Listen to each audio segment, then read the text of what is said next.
You ask Tiger to calculate. This deals with finding the midpoint between 2 points. The midpoint between the 2 points is 2, -60.5. Let's solve it step by step. Plot the 2 points and calculate the midpoint using the formula. The coordinates of point 1 are, x1 equals -14, y1 equals -89. The coordinates of point 2 are, x2 equals 18, y2 equals -32.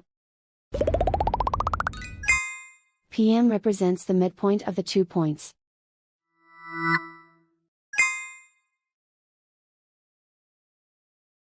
Use the x values in the midpoint formula to find the midpoints x.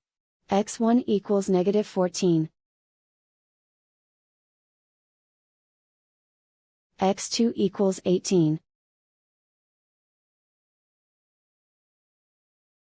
Simplify the arithmetic.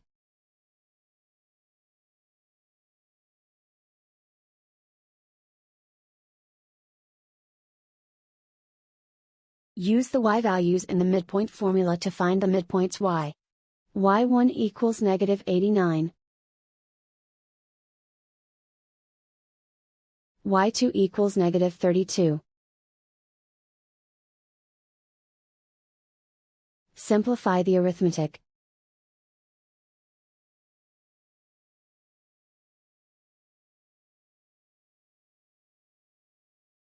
And so, the midpoint is 2, -60.5.